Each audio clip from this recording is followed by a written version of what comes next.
जय श्री कृष्णा। राधे राधे।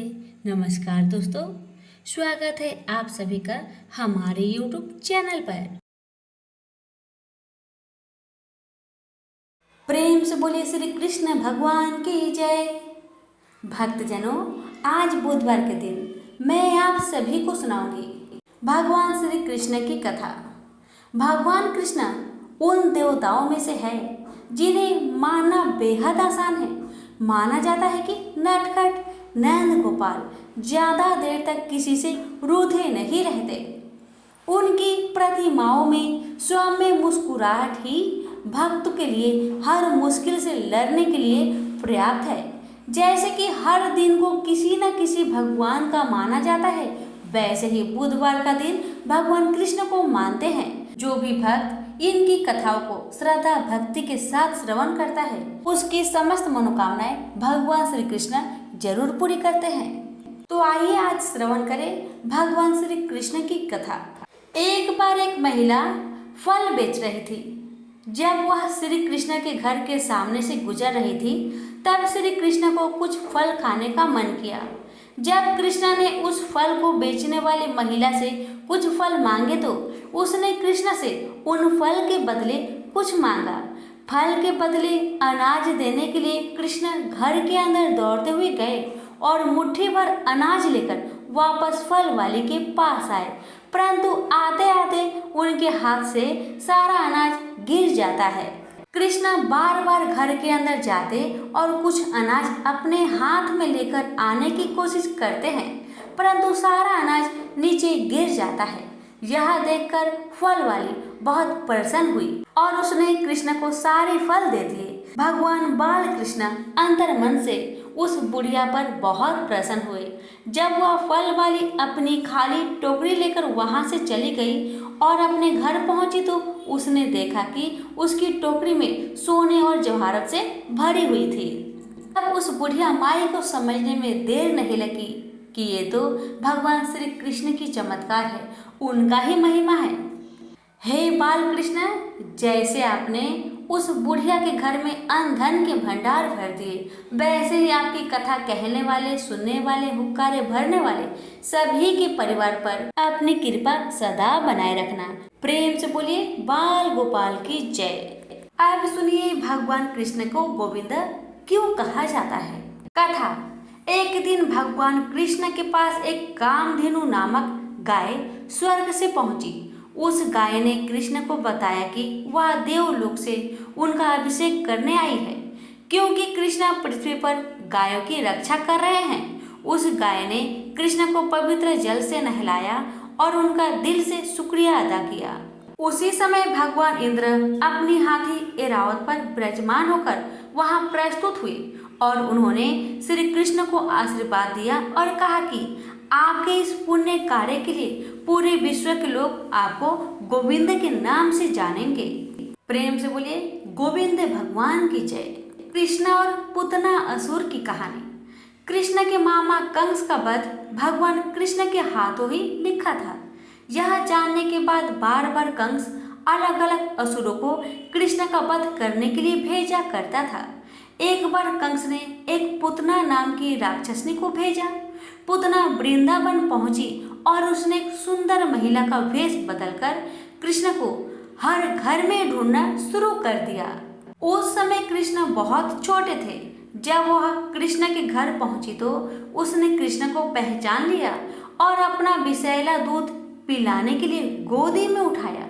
जब वह कृष्ण को अपना जहरीला दूध पिलाने लगी तो उसको लगा कि कृष्ण दूध पीते ही मर जाएंगे, परंतु कृष्ण तब तक दूध पीते रहे जब तक उस राक्षस महिला की मृत्यु नहीं हो गई। उसकी मृत्यु होते ही वह अपने असली क्रूर रूप में आ गई। तो प्रेम से बोलिए बाल गोपाल की जय। अब सुनिए भगवान कृष्ण और कालिया सांप की कहानी। यमुना नदी से जुड़ा हुआ एक मीठे पानी का सुंदर झील था। कहीं से एक बहुत ही जहरीला सांप वहां आकर रहने लगा, जिसका नाम था कालिया। कालिया का जहर यमुना नदी के पानी में बहुत तेजी से घुल रहा था।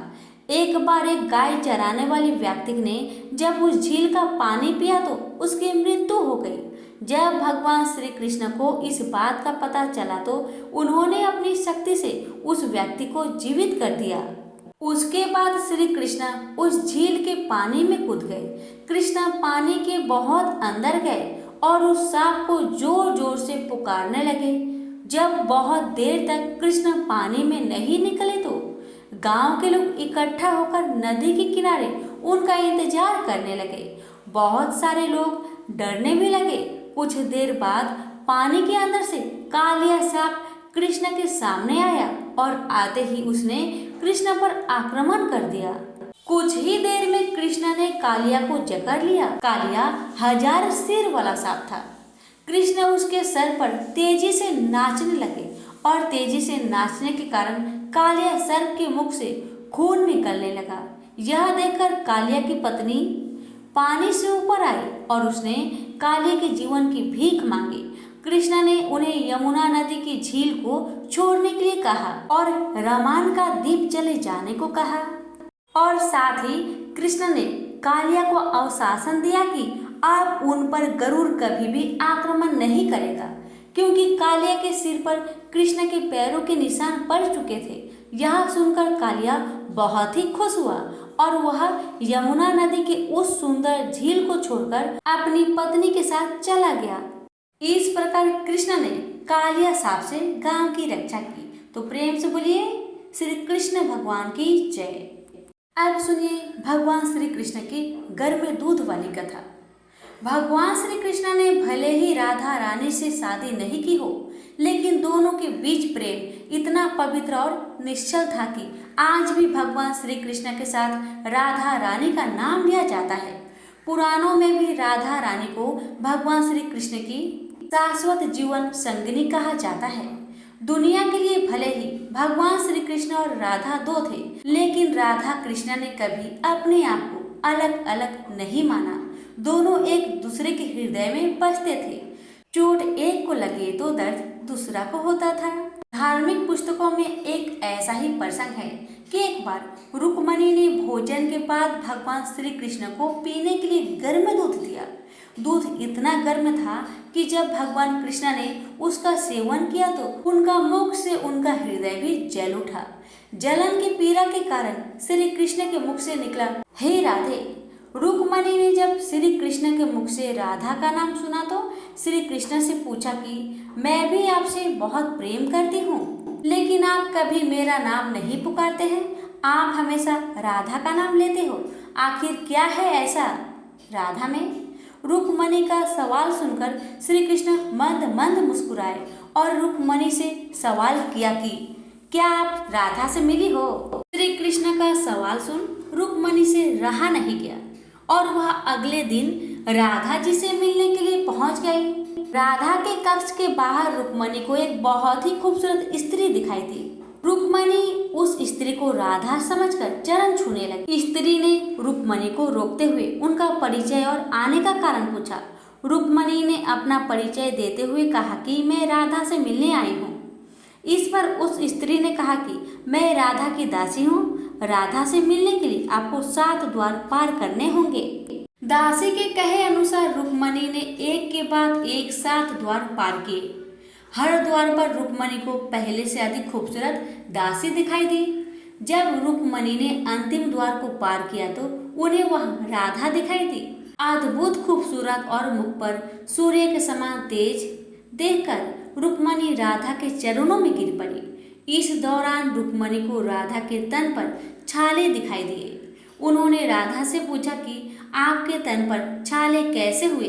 इस पर राधा ने कहा कि आपने श्री कृष्ण को पीने के लिए गर्म दूध दिया था, जिससे उनका हृदय जल गया। उनका हृदय मेरा निवास स्थल है, इसलिए मेरा शरीर दूध से जल उठा है। अब रुक्मणी सब समझ गई। प्रेम से बोलिए श्री कृष्ण भगवान की जय, राधा रानी की जय। कथा अच्छी लगे तो दूसरों को शेयर करना ना भूलें। चैनल पर पहली बार आए हैं तो चैनल को सब्सक्राइब करना ना भूलें। धन्यवाद।